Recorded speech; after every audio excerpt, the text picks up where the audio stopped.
दोस्तों कहते हैं कि सावन के अंधे को हमेशा हरा ही सूझा करता है, उसे हर जगह हरा ही दिखाई देता है और शायद इसी वजह से आरजेडी के प्रवक्ताओं को भी उनके मालिक की तरह हर कोई अनपढ़ ही दिखाई देता है, जाहिल ही दिखाई देता है और इन्हें लगता है कि इनके मालिकों की तरह बाकी सबको भी ना तो पढ़ना आता है और ना ही लिखना। वंदे मातरम पर स्टैंड क्लियर करिए। वंदे मातरम पर स्टैंड क्लियर करते हैं। वंदे मातरम को हम देश प्रेम का प्रूफ मानते हैं ना। मेरे बगल में ही भाजपा प्रवक्ता शिवम त्यागी, आप गाइए वंदे मातरम, मैं शुरुआत करता हूं। उन्होंने कहा कि भाई वंदे मातरम गाइए, आपने कहा वंदे मातरम गाइए, गा देता हूं। वंदे मातरम सुजलाम सुफलाम मलयजसी सलाम सस्य सामलाम मातरम वंदे मातरम शुभ्रज्योत सना पुलकितयामिनी फुल्ल कुसुमित द्रुमदल शोभिनी सुहासिनी सुंदर भाषिनी सुखदाम वरदाम मातरम वंदे मातरम। तेजस्वी यादव समझाए क्या? तेजस्वी समझा है? फिर से सुना दे, नीचे देखने की जरूरत नहीं है हमें, आप प्लीज।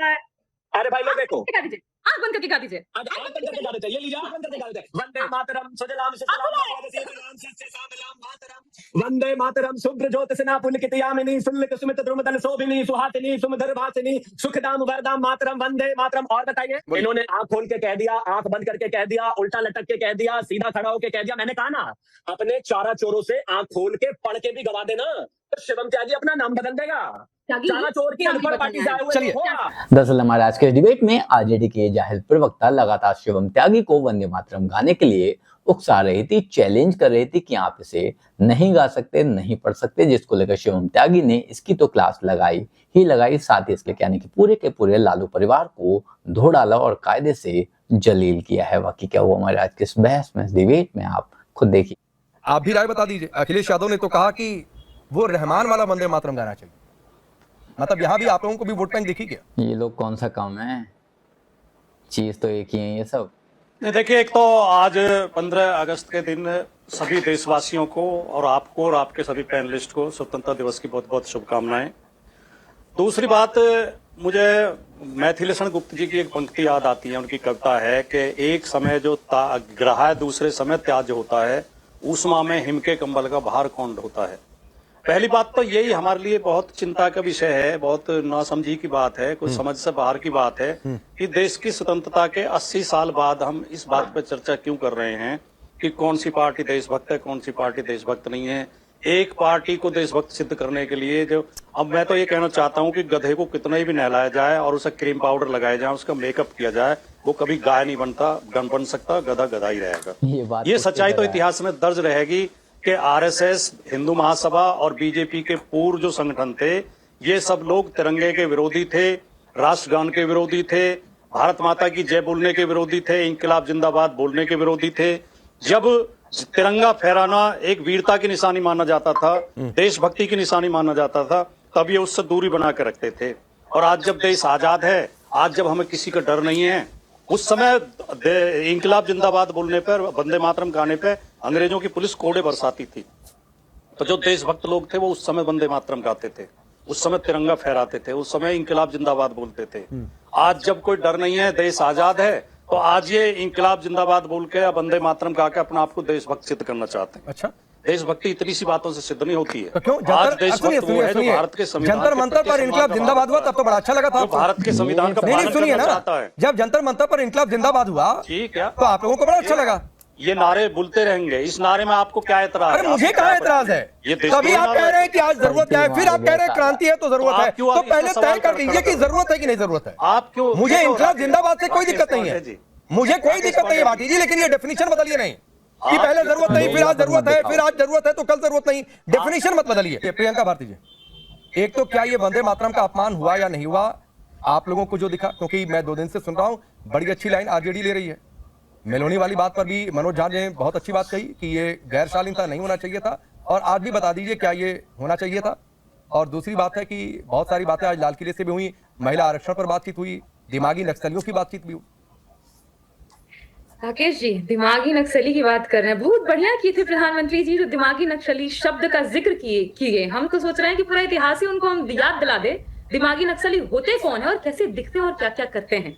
दिमागी नक्सली का नाम था हेडगवार। 28 दिसंबर 1949 को मुखपत्र में एक आर्टिकल लिखे और उस आर्टिकल में राष्ट्रगान को आइटम ऑफ एंटरटेनमेंट बोले थे। ऐसे दिखते हैं, होते हैं दिमागी नक्सली जो राष्ट्र की ध्वज का सम्मान भी नहीं कर सकते। गोलवालकर ने बंच ऑफ थॉट्स में पन्ना नंबर 188, हम पूरा प्रूफ के साथ बोल रहे हैं, पन्ना नंबर 188 पर लिखा, देश का जो ध्वज है तिरंगा, इट्स इमिटेटिंग एंड ड्रिफ्टिंग, मतलब भारतीय कुछ भी नहीं लगता है तो जो देश के तिरंगे का सम्मान न कर पाए वो होते हैं दिमागी नक्सली। आपको मैं बता दूं, जिस तिरंगे की हम बात कर रहे हैं आज, उस तिरंगे को बनाने के लिए जो एडहॉक कमेटी का गठन हुआ था ऑन नेशनल फ्लैग, उस एडहॉक कमेटी के सदस्य अंबेडकर से लेके बड़े बड़े लोग थे। उन्होंने सजेस्ट किया कि तिरंगे में अशोक चक्र होना चाहिए, बुद्धिज्म से रिलेटेड और समय दिखाता हुआ। इस अशोक चक्र के खिलाफ थे गोलवलकर। तो जो तिरंगे के खिलाफ होते हैं वो होते हैं दिमागी नक्सली। और ऐसे संगठन जो तिरंगे से शुरुआती तौर से नफरत रखता हो, 52 साल तक तिरंगा नहीं फहराता हो, वो होते हैं दिमागी नक्सली। और दिमागी नक्सलियों पर अगर लगाम लगाना है राकेश जी, तो एक कदम आगे बढ़ जाए प्रधानमंत्री जी, और जो ये जो नॉन रजिस्टर्ड ऑर्गेनाइजेशन है ना दिमागी नक्सलियों की, इस पे बैन लगा। मैं इस पर रिप्लाई लेता हूँ। वंदे मातरम पर स्टैंड क्लियर करिए, वंदे मातरम पर स्टैंड क्लियर करिए। वंदे मातरम पर स्टैंड क्लियर करते हैं। वंदे मातरम को हम देश प्रेम का प्रूफ मानते हैं ना। मेरे बगल में है भाजपा प्रवक्ता शिवम त्यागी। चलिए यहीं पे आपके शो में बिना इधर उधर आग किए, बिना गूगल का इस्तेमाल किए, शिवम जी आप गाइए वंदे मातरम, मैं शुरुआत करती हूँ। वंदे मातरम कहाँ चले गए शिवम जी? नहीं वो आ रहे हैं। मैं ये मानकर चलता हूँ कि यहाँ पर वंदे मातरम सबको याद होगा, नहीं याद और है। सबको पता होगा। और अगर कहाँ है भाजपा प्रवक्ता? आप भी मुस्कुरा दिए।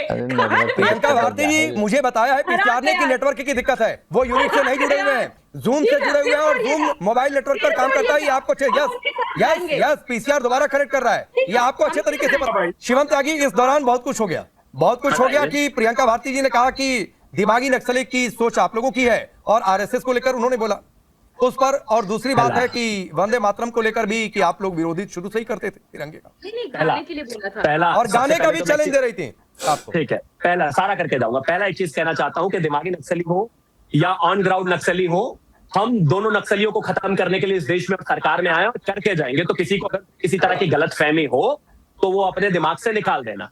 दूसरा, संघ ने इस देश के लिए क्या किया और संघ का आजादी में क्या योगदान रहा, मुझे लगता है कि खुद हेडगेवार जी जेल गए, अटल बिहारी वाजपेयी जेल गए, आपसे तो उस बात पर सर्टिफिकेट चाहिए नहीं। और तीसरी बात, आपको दिमागी नक्सली से इतनी परेशानी क्या है? दिमागी नक्सली जो है, जो इस देश को हुए हैं, उनको हटाना कहां से गलत हो गया? और अंत में इन्होंने कहा कि भाई वंदे मातरम गाइए, आपने कहा वंदे मातरम गाइए, तो गा देता हूं। वंदे मातरम सुजलाम सुफलाम मलयजसी सलाम सस्य सामलाम मातरम वंदे मातरम शुभ्र ज्योतिषना पुलकितयामिनी फुल्ल कुसुमित द्रुमदल शोभिनी सुहासिनी सुमधुर भाषिनी सुखदाम वरदाम मातरम वंदे मातरम। तेजस्वी यादव समझा है क्या? तेजस्वी समझा है? फिर से सुना दे, नीचे देखने की जरूरत नहीं है हमें। आप प्लीज, अरे भाई लोग देखो, आंख बंद करके गा दीजिए, आंख बंद करके गा देते हैं। ये लीजिए, आंख बंद करके गा देते हैं। वंदे मातरम सुजलाम सुफलाम सस्य सामलाम मातरम वंदे मातरम शुभ्र ज्योतिषना पुलकितयामिनी फुल्ल कुसुमित द्रुमदल शोभिनी सुहासिनी सुमधुर भाषिनी सुखदाम वरदाम मातरम वंदे मातरम। और बताइए, और कोई एक्सरसाइज? अनपढ़ों की पार्टी है। अब मेरा मुझे बोलने का मौका दीजिए। राकेश जी निवेदन है मेरा, राकेश जी मैं जूम से जुड़ा, मेरा निवेदन है। राकेश जी एक बार प्रियंका भारती जी पूरी बात आ जाए, मैं बीच में। अरे सुनिए, एक तो बहुत देर बाद नेटवर्क आया, आपने हर तरीके का टेस्ट ले लिया, तो एक बार बात पूरी हो जाए उनकी। अब मैं निवेदन करता हूं कि मैं मुझे लगातार इंटरप्ट किया गया है। अगर यही आप प्लीज, अब आपको रोकना पड़ेगा। प्रियंका भारती जी प्लीज। अब मेरा निवेदन है, मैं उनके बीच में किसी के नहीं बोला, बोल भी नहीं पाया। अगर यही बात, यही राष्ट्रगीत आंख बंद करके आंख खोल के अपने चारा चोर और उनके बेटे से गवा दो ना, तो शिवम त्यागी अपना नाम बदल देगा। आप हमें बता रहे हैं, प्लीज निवेदन है मेरा। राकेश जी गलत बात है, दिस इज रॉन्ग। आगे की लाइन इतना गोवेना खड़ा किया, आगे का लाइन नहीं आता है त्यागी, वहीं तक रट पाए थे वीडियो कॉन्फ्रेंस, उतना ही रट पाए। आगे का याद नहीं, छोटी कांड का कलर याद तो आगे, हमारी नहीं, आगे नहीं याद है, आपके साथ दिक्कत है। या अभी तो कह रहे थे आंख बंद करके पढ़ दीजिए, आंख खोल के पढ़ दीजिए, उल्टा लटक के पढ़ दीजिए। नहीं चलेगा भाई, नहीं चलेगा। मतलब आप मेरे घर, चलिए अगला प्रियंका भारती जी, वाकई शिवम को सबसे कम समय मिला है, 30 सेकंड और शिवम त्यागी को दीजिए, उसके बाद गलत बात है। 30 सेकंड और Priyanka Bharti ji just hold on 30 second.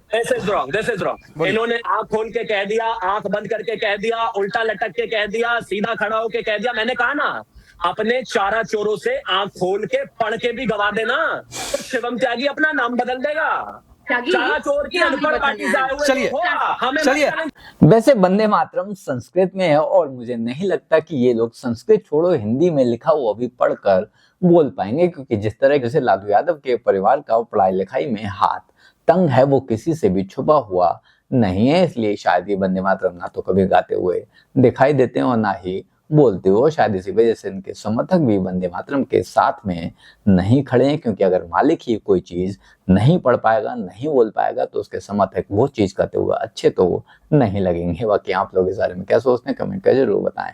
जल्द मिलते हैं किसी नए वीडियो में नए टॉपिक के साथ। तब तक गुड बाय, नमस्कार।